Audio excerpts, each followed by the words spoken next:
Hello? Hi. Good evening, everyone, and welcome to the Marian Minor Cook Athenaeum. My name is Maria Gutierrez Vera, and I'm one of your 3 Athenaeum Fellows this year. The past 18 months have dramatically changed the way that we engage with our communities, countries, and the global community we all occupy. The impacts of a once-in-a-century pandemic have seeped into our academic spaces, where the realities of financial turmoil, public health crises, and government powers can now be discussed with ever-important examples. Tonight's speaker, Professor Adam Jones, has integrated the realities of a post-COVID world into his work on gender and genocide. In his talk, Professor Jones will propose analytical angles and empirical standards by which structural violence can be incorporated into a genocide framework, highlighting COVID-19 related issues that require urgent attention and intervention. Jones is a political scientist, writer, and photojournalist, best known for his innovative and groundbreaking work in the field of comparative genocide studies. He has edited and written 15 books on genocide and crimes against humanity. These include the seminal text, Genocide, A Comprehensive Introduction, as well as Genocide, War Crimes in the West, The Scourge of Genocide, Essays and Reflection, and Gendercide and Genocide. His work is truly interdisciplinary, drawing from the fields of history and political science, as well as psychology, sociology, and anthropology. Throughout his career, Jones has developed a revolutionary and distinctive approach to matters of gender and international relations. Specifically, his work is hailed for its innovative approach and integration of gender into matters of genocide. In 1999, he co-founded the web-based NGO Gendercide Watch, an online website aimed at confronting gender-selective atrocities against men and women worldwide. Professor Jones' writings on gender and international politics have appeared in the Journal of Genocide Research, Review of International Studies, Ethnic and Racial Studies, and Caribbean Studies, among other publications. Jones was a postdoctoral fellow in the Genocide Studies program at Yale University and earned his PhD in political science from the University of British Columbia, Okanagan, where he now teaches courses in human rights, genocide studies, as well as international relations. Professor Jones' talk is co-sponsored by the McKenna Center for Human Rights. This fall, he is a William F. Podlich Distinguished Fellow here at Claremont McKenna College. Now, before we begin, we must ask that you all abide by the Athenaeum's health guidelines. Please keep your masks on, over your nose and mouth, for the entirety of the program indoors. If you wish to take a sip of water, we kindly ask that you leave the Egret dining room to do so. Please take a moment now to silence your cell phones, check that your mask is properly fitted, and remember that, as always, video and audio recordings are strictly prohibited. Now, without further ado, please join me in welcoming Professor Jones to the Marian Minor Cook Athenaeum.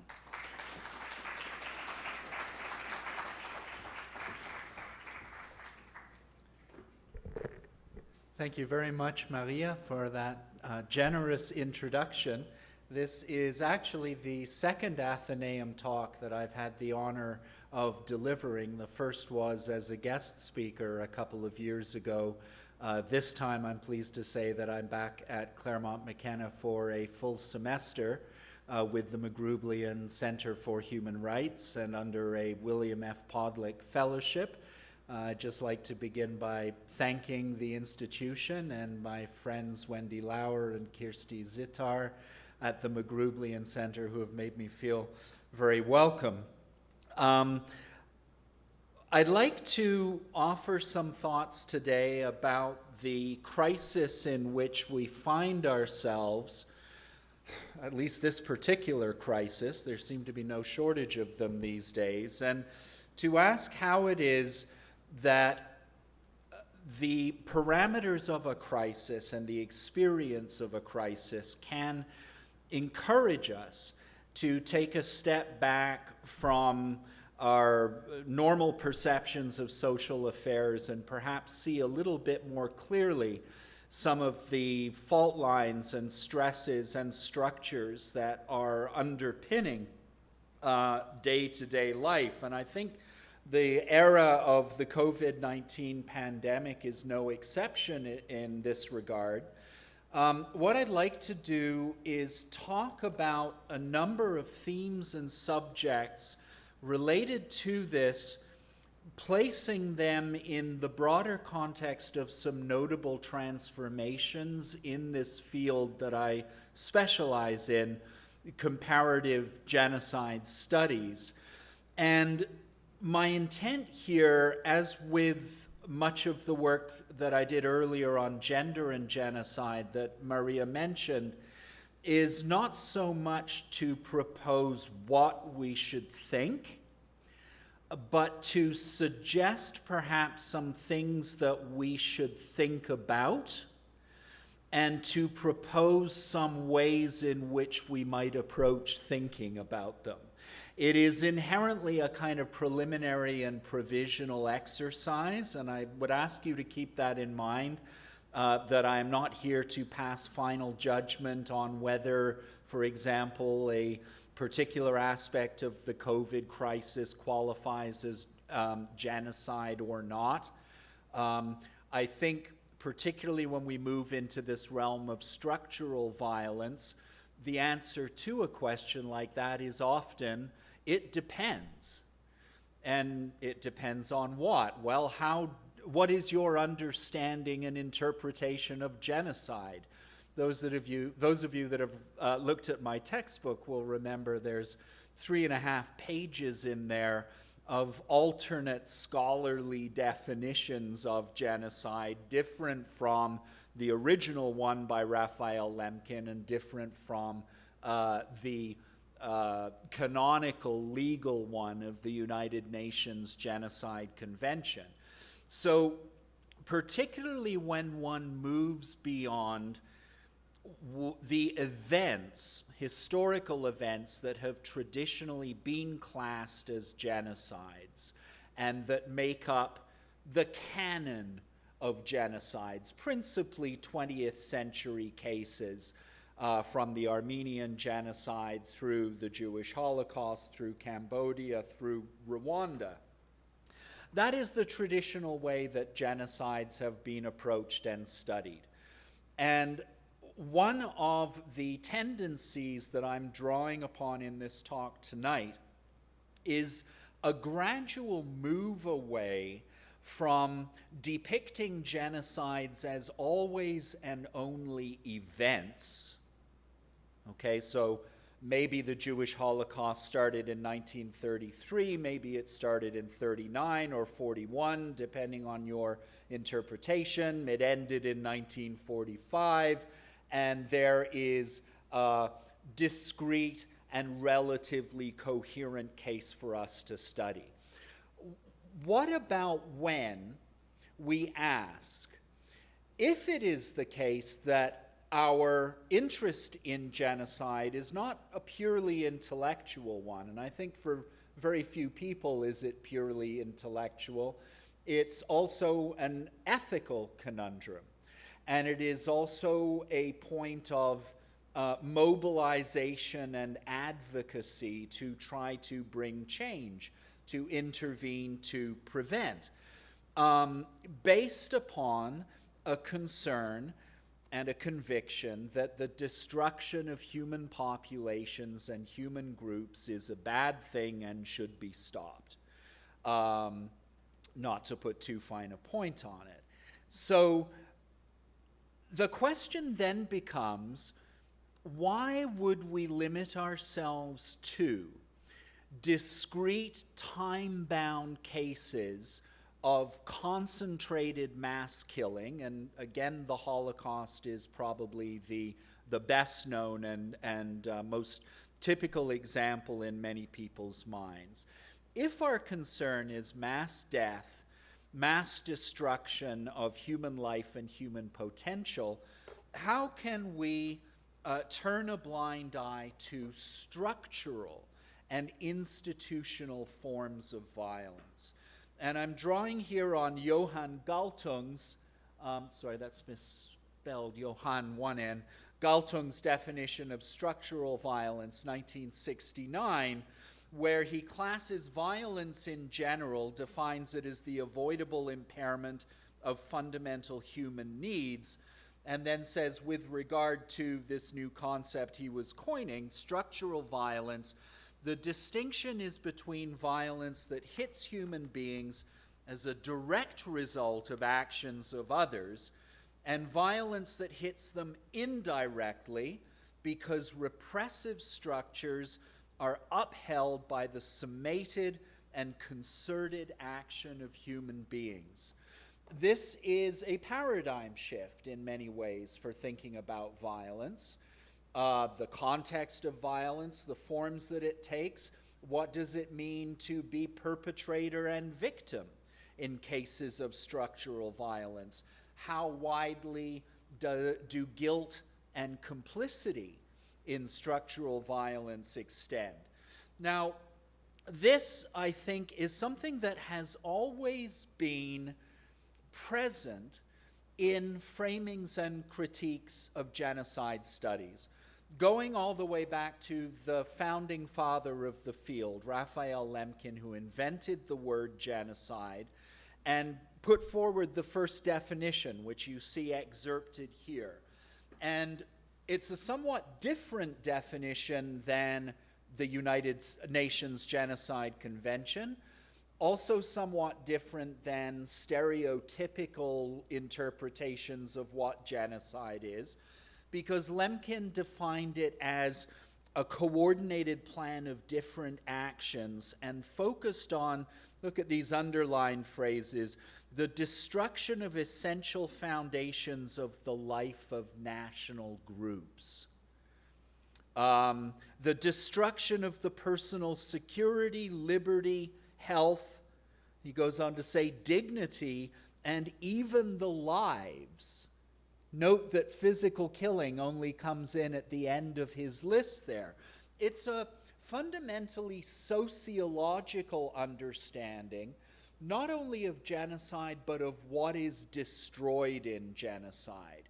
And it's clear in Lemkin's framing that direct versus indirect or structural forms of genocide are just as important. And indeed, he emphasizes and prioritizes them over cases of simple mass killing, as he referred to it. Now, most genocide scholars have moved somewhat away from Lemkin's framing, myself included, but it's notable that in the last 15 or 20 years, we have seen a real return to Lemkin in the field and conceptualizations, as you'll see in a second, that draw upon his sociological and structural vision of a coordinated set of actions that undermine all facets of a targeted group's existence and seek to destroy them. The very complex and problematic document of the United Nations Genocide Convention, as you can see there in, this is Article 2, killing members of the group has now moved to the first place among genocidal strategies, but there are other genocidal strategies under international law. And I note also some of the language in this Article 2 that I think bears upon notions of structural and indirect violence.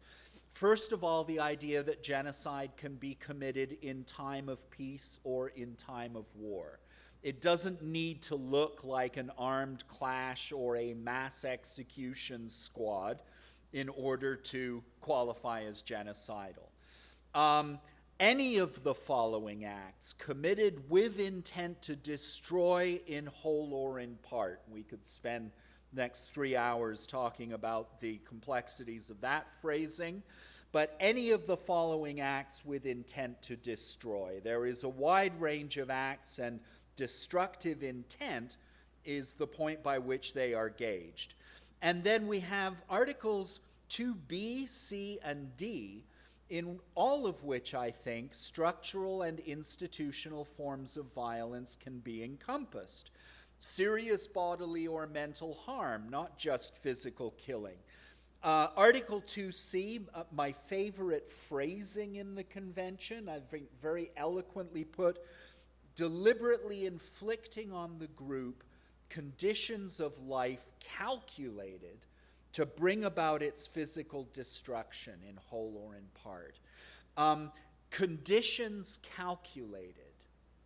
If we think about what that really involves, I think we have something of an entree to perceptions and interpretations of structural and institutional violence. And imposing measures to prevent births within the group is typically something that is adopted by structural means, among others.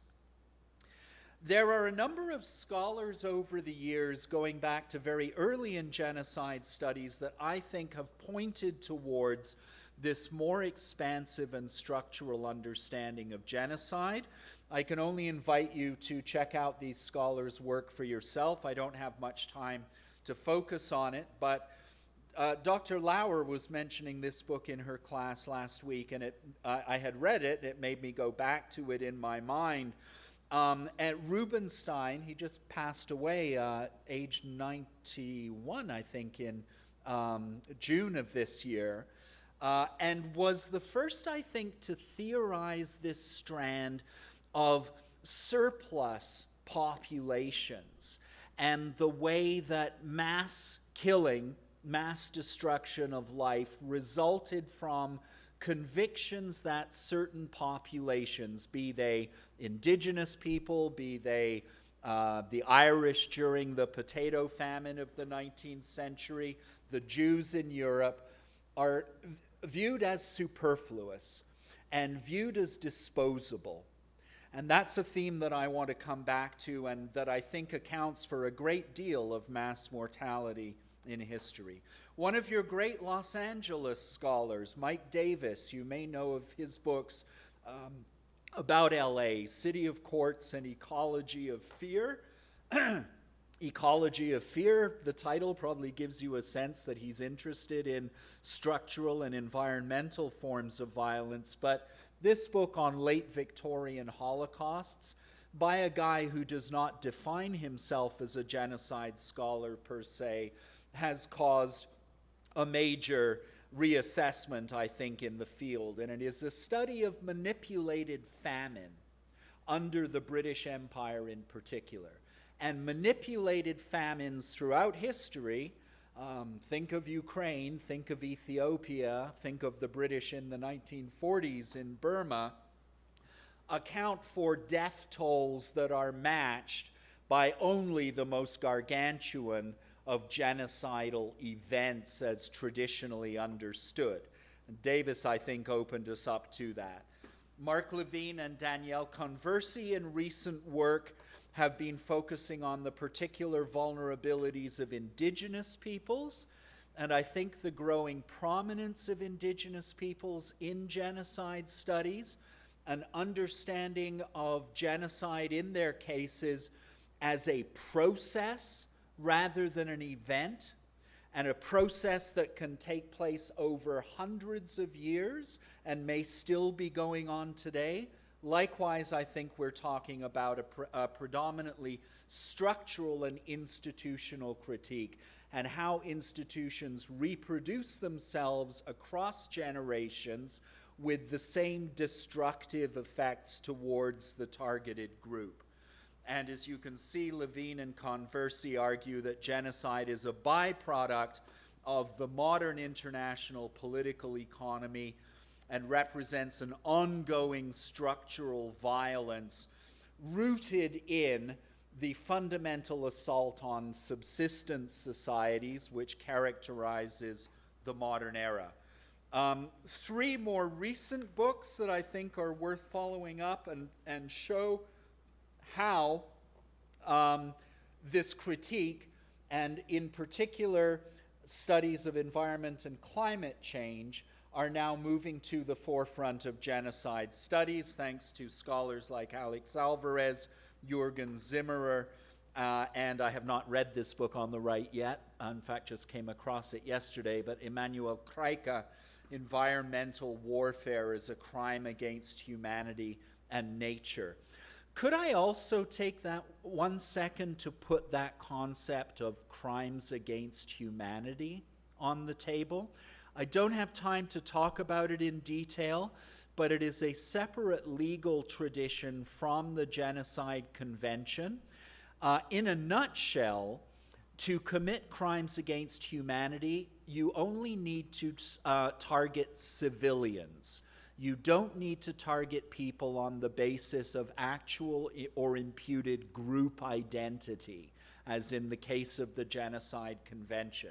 And so one of the arguments that I have made in the context of COVID or environmental destruction is that possibly the framing of crimes against humanity, which is more common in international law these days than suits or cases of genocide, could also be adapted here because it doesn't require that particular group targeting element, which is difficult to prove.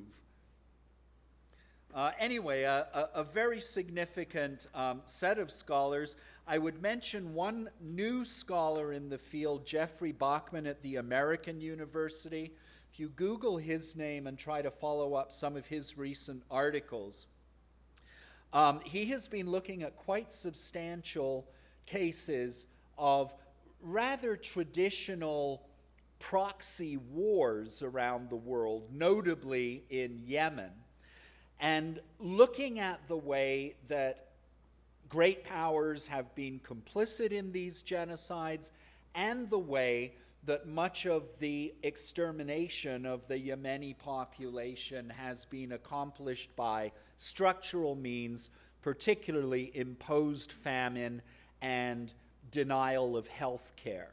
And you can see from his concept, his quote here, that his understanding of genocide reflects this return to Lemkin, calling for a holistic concept that takes into account the various ways that an existence of a group may be threatened, physical, biological, and cultural.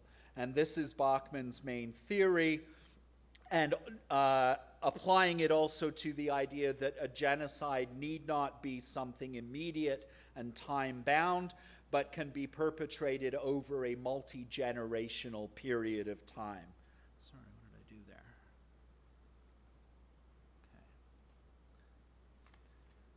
And lastly, I think it's important to recognize the way that advocacy around the world is increasingly focusing our attention on the idea that climate change, for example, might be genocide. And this association in the UK, which I've recently had some dealings with, Climate Genocide Act 2020, which of course has not yet been passed, but you can see here the focus upon multinational actors as significant players in the climate crisis and potentially as perpetrators of genocide, and the broader notion that climate change represents itself a form of structural violence on a scale and of a type that merits the term genocide. Always hard to say in a given case, is this an appropriate term to utilize, or is it being used as an attention-grabbing device? And that line can be quite blurry because this is maybe the most powerful word in the English language, and advocates appreciate being able to attach it to their cause.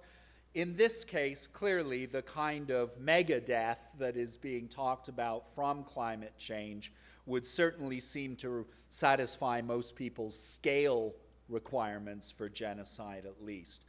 Now, I've tried to do some thinking about this theme of genocide and structural violence, built around not is structural violence genocidal, but rather, under what circumstances and conditions is it more reasonably or more persuasively viewed as genocidal, or less persuasively?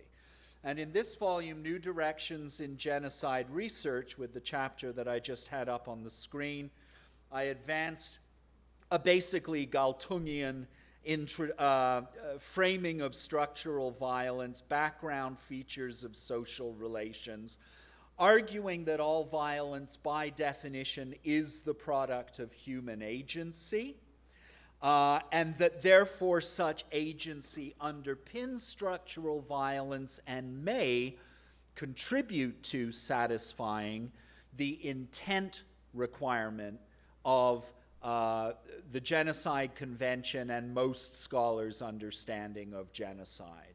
That where there is agency, active conscious agency, there is some measure of intent.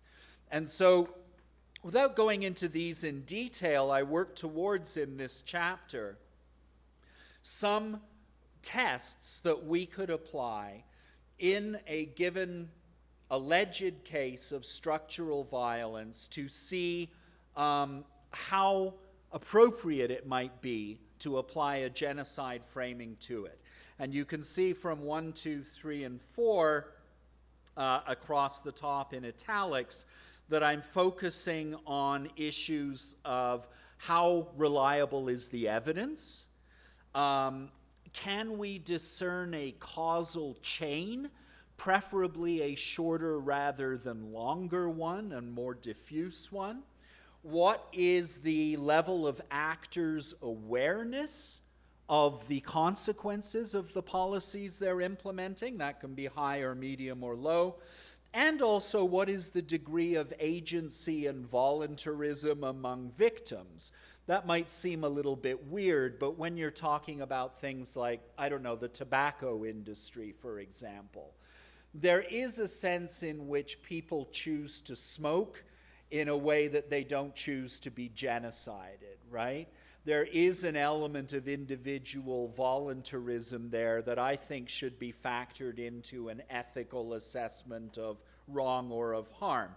And my argument is that the genocide framework is more appropriately applied when we have a reasonably short causal chain. The destruction is readily apparent, meaning there's good empirical evidence for it. And that available evidence shows that actors were aware of the impact of their policies, or they should have been. Culpable negligence under these circumstances could also be considered evidence of intent. So, with that basic framing in mind, and with that kind of heritage of thinking about these things in genocide studies, where would our attention potentially be directed if we are looking at the pandemic crisis of COVID-19 and many of the systemic flaws and structural failings that have come to light as a result of the descent of this crisis about 18 months ago? And I want to put a little over half a dozen areas of possible consideration on the table. One thing I should say is that where you see slides like this with screenshots of particular articles, on the PowerPoint file that I have linked all of those images to the articles in question. And if you would like to send me an email at that address I gave before, adam.jones@ubc.ca, I will be happy to send you the file of PowerPoint that will include the links to these sources. What we have certainly seen over the course of this time period is a range of world leaders who have been accused of at least culpable negligence in confronting COVID. And that ranges from Xi Jinping in China through, of course, Donald Trump, Bolsonaro in Brazil, Andrés Manuel López Obrador in Mexico, Boris Johnson in the UK. How do we approach those characters and their regimes? What are we looking for in terms of evidence of neglect and negligence? Which decisions could have been taken differently? What were the destructive consequences, for example, of not taking COVID seriously in the United States, and as we now close in on a death toll of 700,000 people in this country?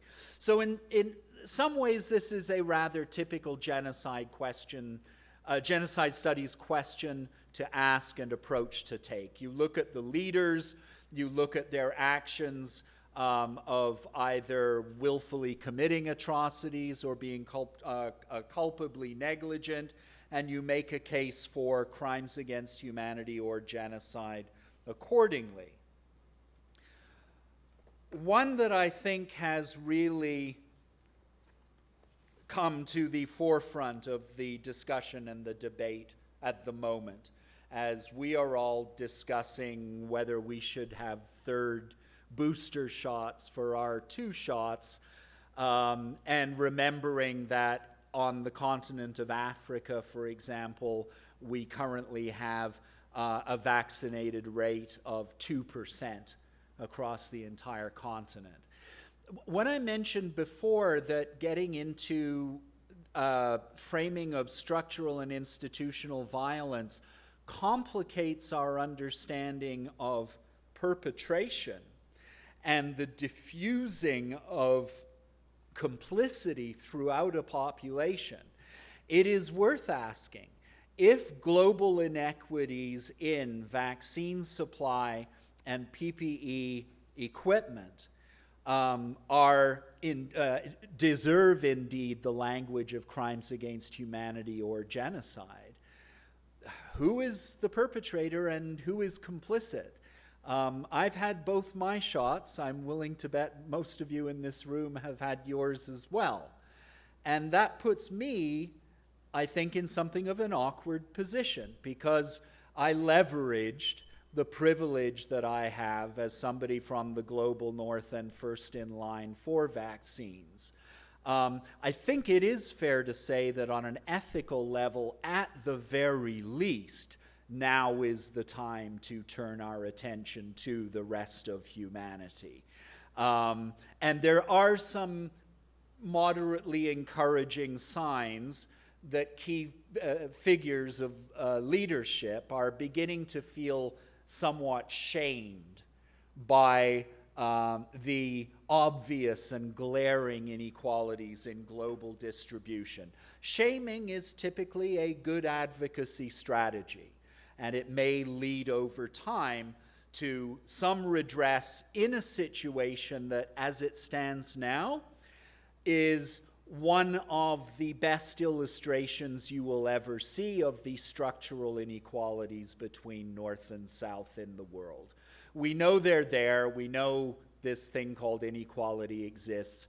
It is rare for us to have such a stark and such a consequential illustration of it. What questions does that invite us to ask about our leaders? What questions does it invite us to ask about ourselves? Many people have pointed to the way that these inequalities in vaccine and PPE access map onto growing economic inequality, linked to, in many ways, the COVID pandemic and the world that is likely to emerge from it.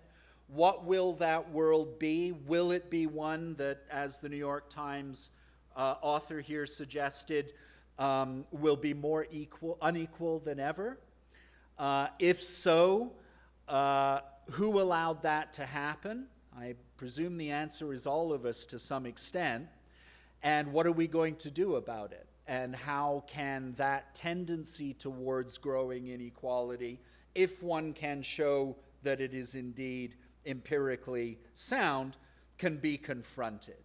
And the sense that the pandemic has disproportionately affected and destroyed the weakest and those at the bottom of the pyramid and in lower social classes worldwide, and indeed in countries of the global north likewise, is, I think, an important reminder that this has not been simply a generalized common crisis. It has been much more crisis-ridden for some populations than for others. Likewise, what are the consequences of abandoning so many other elements of global public health during the pandemic? Shifting doctors and health workers from tracking tuberculosis cases to tracing people infected with COVID-19. Reassigning budgets, missing TB diagnoses, Do you notice the passive voice in some of this language here? Budgets have been reassigned. Diagnoses have been missed. There's not much agency there, and when you unpack it and ask, well, who missed those diagnoses and why, and as a result of what decisions, it becomes a little bit more pertinent, perhaps. We have a whole range of killers that do their viral and pandemic work mostly in the global south, and therefore do not impinge much on the consciousness of those in the global north. If our response when something does impinge on the global north is to drop everything else, even in the case of diseases that may be more destructive than COVID, in order to come up with a solution that we can benefit from first and foremost, those are intentional decisions. Those are decisions made from a range of choices and from a fundamentally selfish and acquisitive perspective that I think also gets us into discussions of crimes against humanity and potentially genocide. Vulnerable ethnic minorities around the world have often been cited as particularly vulnerable to COVID and particularly marginal in state responses to the threat of the pandemic. So indigenous peoples here in the United States, in my country, in Canada, in South America and elsewhere, African Americans and their disproportionately high rates in the United States as well as in other societies of the global north. The idea of a black plague, as this very controversial New Yorker study put it. How does that reflect structural and institutional inequalities that are conscious, that are intentional, that are retained in place because they benefit some over others? And I would mention also in that context, again, a rather typical kind of strategy of persecution up to and including genocide, the ethnic or racial hate crime, and the way that we have seen in particular Asians, those of Asian descent in the United States, in Canada, and around the global north, and indeed in places in the global south, targeted because of an alleged connection with the pandemic, or just targeted as scapegoats and as outlets for one's own frustrations. We've all seen numerous anecdotal reports of this over the last 18 months.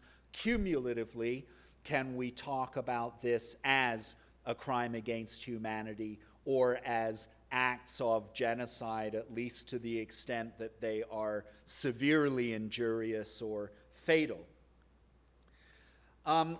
One of the subjects that I did a little work on about 20 years ago when I was just getting into this was the subject of geronticide. Going back to Richard Rubinstein's framing of the age of triage and surplus populations that are deemed no longer useful to the agenda of the society or the regime. And I don't know about in the United States, but in Canada, this was very much the focus of the early period of the pandemic. People suddenly realized just what a parlous state old age care had been allowed to fall into. We saw massive death rates, the pandemic heavily concentrated among residents of care homes and others. This is an international, if not a global phenomenon. And I suggest to you that it factors into that ideology of who is useful, who is valuable, who has worth and meaning, and who is vestigial, who is disposable. I think the elderly in our societies have often been assigned that role in a culture that validates and lionizes youth. And I think that the physically and mentally handicapped have traditionally also been viewed as somehow marginal, and in certain cases, like the Nazis, have been viewed as an active threat to the pure Aryan society that needs to effectively be exterminated.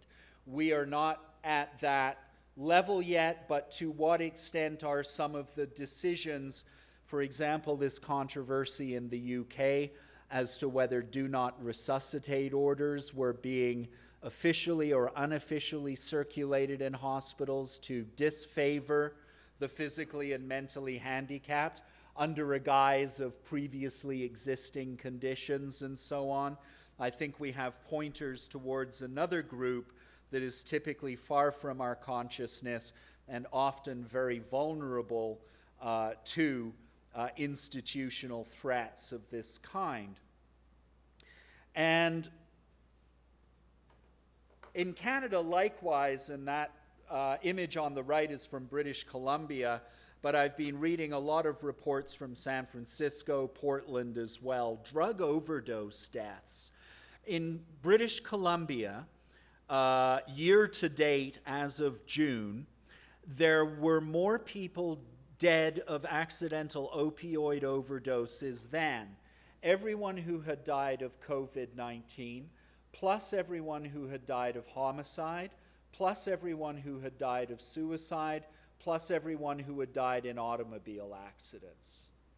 Okay?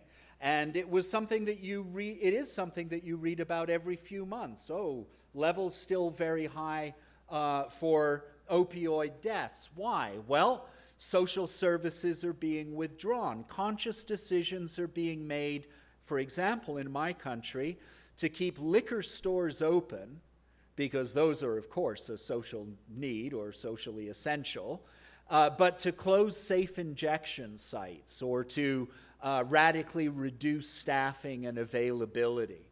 And that withdrawal of services demonstrably has resulted in a massive increase of an already massive death toll that far exceeds the kind of statistics we're talking about for deaths from COVID. It is not on the policy agenda to speak of, and that is, I think, an example of an urgent crisis that requires intervention. Same thing in the United States. These are figures from 2020 released in 2021. So this is a problem. And what must be done to address it is perhaps something that we can talk about in a second. Prison populations, another historically marginalized, vilified group that is viewed as not socially equal to others. And when mass incarceration becomes mass murder, in the opinion of these opinion writers in the bottom right, we're talking again about a paucity of resources and attention devoted to a population that is viewed as lesser and that is viewed on some level as disposable and less of a priority than real citizens or the rest of us, however you want to describe it. The empirical aspect of this, I think, still needs to be clarified, but there's no doubt that this has been a major locus of COVID deaths, as have a great number of institutions, economic operations, especially those that are staffed by migrant labor, notably undocumented migrant labor. We have another marginal peripheral population that can claim very few rights in our societies and that at the same time is being asked to do the dirtiest work under the worst conditions, including under the worst safety conditions for COVID.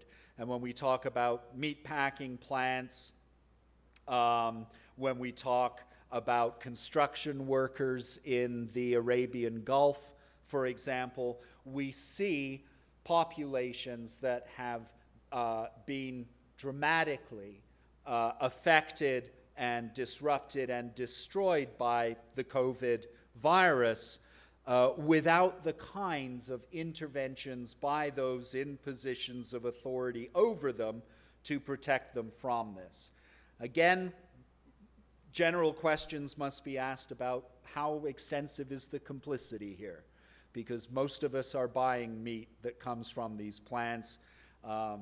Most of us benefit in some way from these industries and from the marginal workers that keep them going.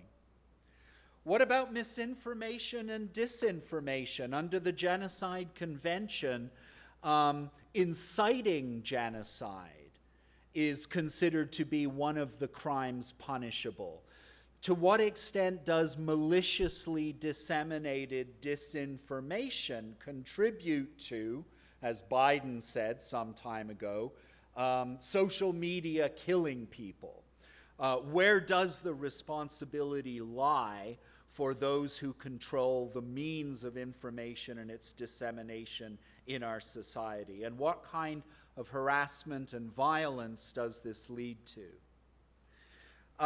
Maria mentioned that I've done quite a lot of work on gender and genocide over the years, and I think that there are important questions to ask about the gendering of these phenomena, both for women, as in the case of their disproportionate loss of employment and means of subsistence, which is both a North American and much wider phenomenon, increases in gender violence as a result of people being locked up in their homes, and of particular interest to me, COVID-related vulnerabilities of workers in highly gendered occupations and industries.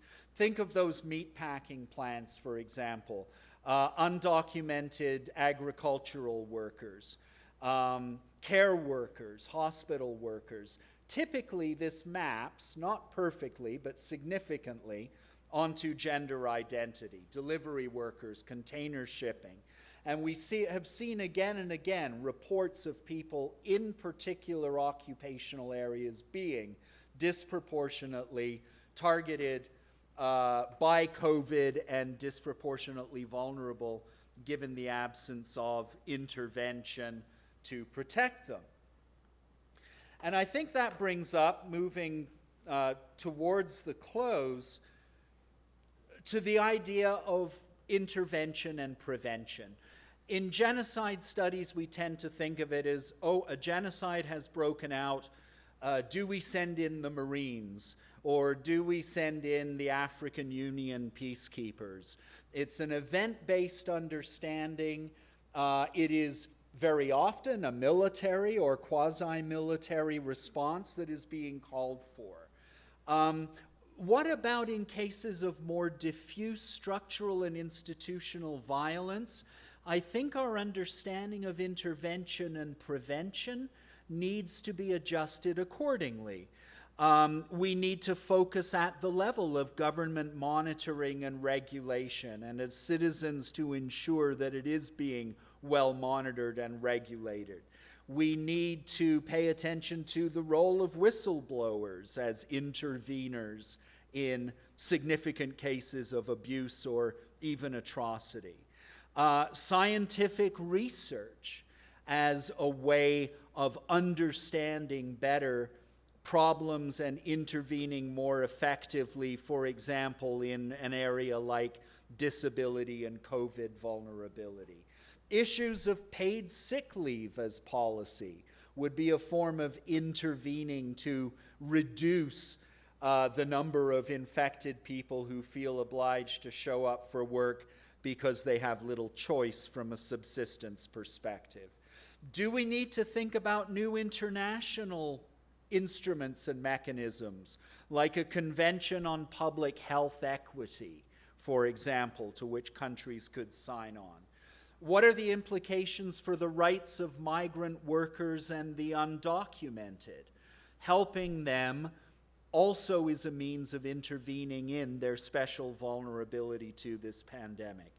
What about the culture of incarceration and its racial components? That's been under a lot of reassessment and criticism, and I think it would constitute also a form of intervention in structural violence, and drug decriminalization and harm reduction. These are just some examples of the types of policies that might not superficially seem to be means of intervening in grievous human rights abuses or atrocities. But if we stretch our definition of those abuses and atrocities to include these more diffuse and decentralized forms, I think such policies and such measures do have a genuinely preventative and interventionist value from a human rights and genocide prevention perspective. And I'd just like to conclude with a reference to another early and I think seminal essay in genocide studies that has been a kind of touchstone for me over the 20 years or so since it appeared. And this is the anthropologist Nancy Shepherd Hughes and her notion of a genocidal continuum. And it's very interesting to go back to that essay now in the light of COVID and to see the type of institutional examples she cites for the genocidal continuum. She is talking about nursing and care homes. She is talking about hospitals and psychiatric facilities. She's talking about prisons. She's talking about homeless populations.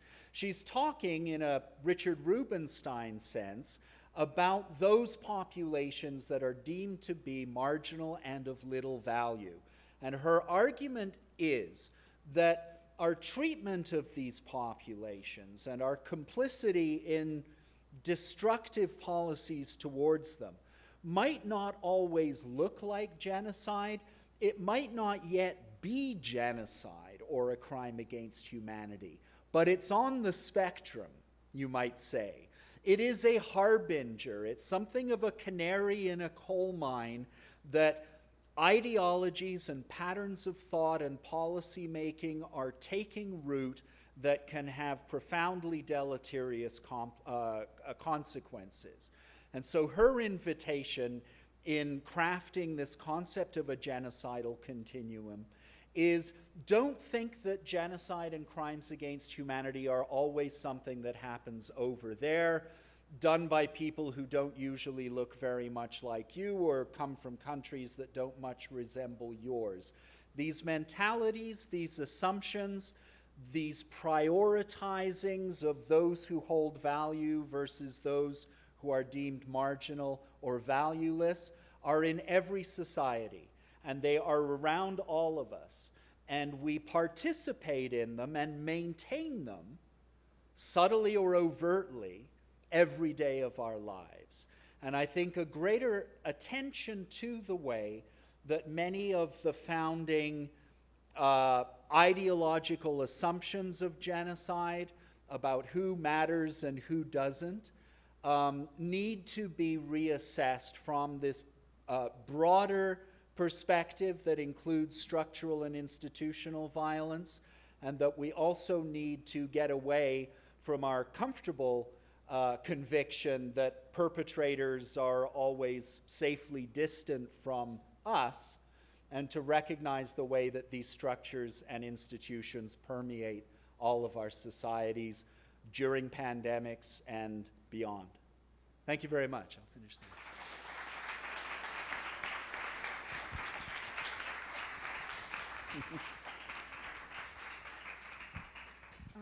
Thank you so much, Professor.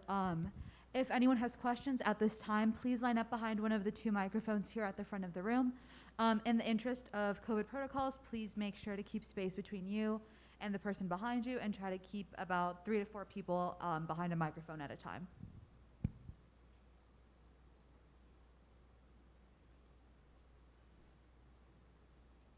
Hi. Hello again. I'm Melanie Kalla. I'm my first year at Claremont McKenna College. So my question is, how would you argue we should work with, or you can argue against, people who who refuse to believe certain issues exist in the US, how do we work with or against them to solve them?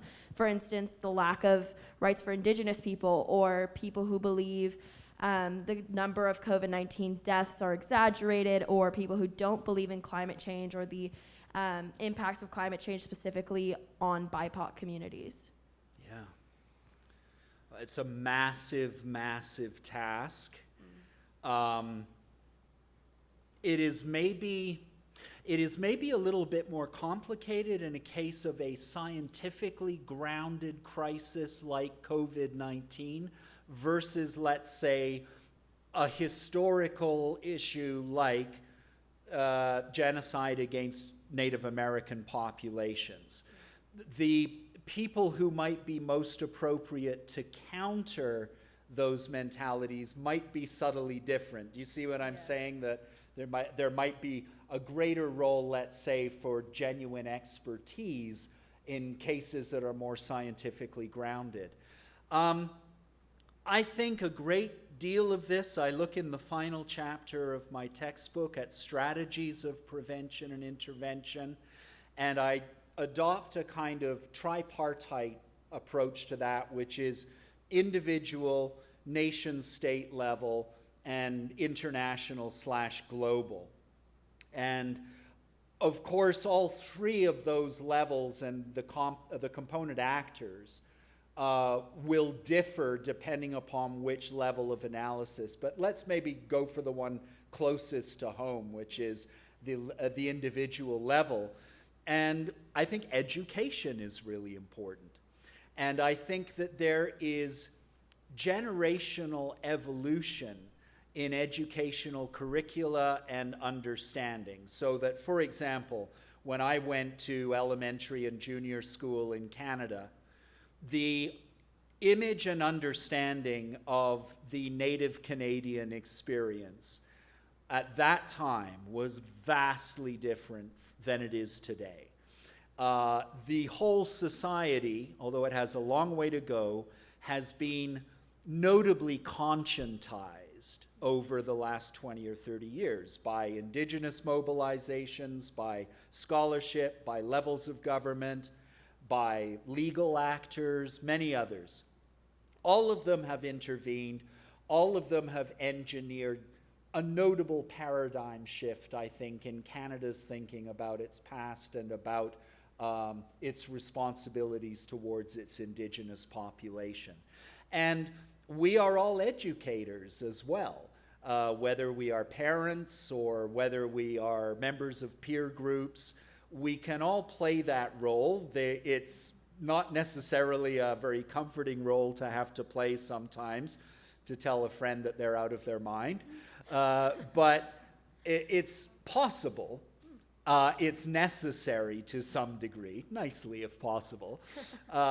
And I think cumulatively, over time, it can really move perceptions and discussions forward. Thank you. Thank you very much. When you go up to ask your question, please be sure to state your name, major, college, and year.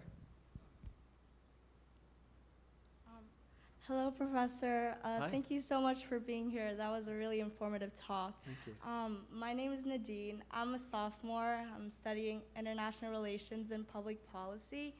And so my question is, like you said, structural violence is a systemic issue that is ingrained in many of our daily structures and institutions that, as you said, permeate our society and kind of dictate how we live our lives. Does this mean we are all committing genocide, or at least participating in a system that perpetuates genocide? And if so, what are strategies, or at least our role as individuals other than education, that we can actively take to prevent this, or at least like participating in such a system that many people are benefiting from? You know, I think there's decisions to be taken at the level of individual consumption that are important there. I think in terms of, let's say, abuses or atrocities associated with COVID-19, that we are, as citizens in democracies, unusually able to influence the policies of our leaders and to demand that they prioritize certain things. There is every utility, I think, in advocacy groups, whether it's the climate genocide people in the United Kingdom or advocates for undocumented workers in the United States, to be pushing not only political leaders but mass media, social media, which is a relatively recent tool that is, again, quite grassroots concentrated. A more specific example of that, or a more specific answer to that, would, I think, have to be crafted around a particular case and your positioning vis-a-vis that case. And I don't think there is any substitute for critical self-reflection from everyone about the extent to which you are or might be complicit, I am or might be complicit in structures of injustice and inequality that very often have atrociously destructive consequences. But a plan of action, I think, is going to be situation specific in each case. Thank you. You so much. Hi, Professor Jones. First of all, thank you so much for your talk. My name is Josh Morgenstein. I'm a first year here at CMC studying international relations. My question is about something that I didn't see directly mentioned in a subject of interest, that being COVID-19 and its impacts on the global food supply. So I know that many countries, like especially in sub-Saharan Africa, had to shut down imports when the pandemic hit, which was very problematic because of, due to urbanization and climate change and whatnot, they're net importers of food rather than exporters. And as such, food insecurity in sub-Saharan Africa alone was projected to rise by tens of millions of cases. And I know you talked about earlier about how food insecurity, malnutrition, and severe cases famine can be violence. And you also mentioned that all violence has a sense of agency in it. Right. So I was going to ask you, and sorry for the long-winded way No problem.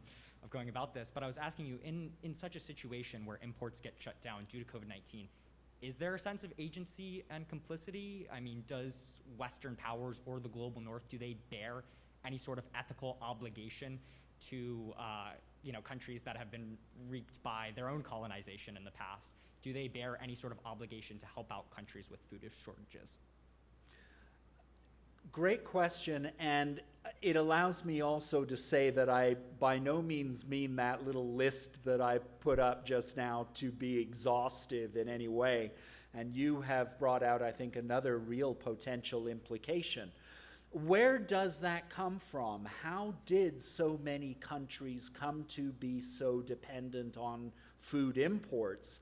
I think a lot of the answer to that lies in the explosive growth of neoliberal ideologies worldwide, basically promoting a vision whereby every country has a comparative advantage, and you, country X, Haiti, for example, your comparative advantage is cheap labor, so stitch our baseballs and use the cash, the meager cash that we give you to buy rice from Florida, basically, rather than confronting, let's say, the environmental crisis and the crisis of subsistence agriculture in Haiti.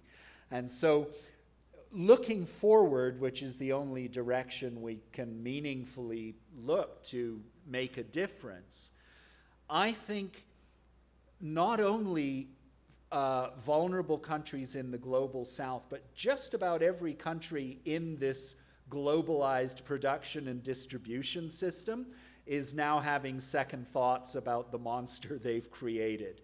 In other words, that the supply breakdowns that we're seeing now are even affecting the United States, even if it's a question of your kid might not get the right toy for Christmas or something, as opposed to, will you eat this evening?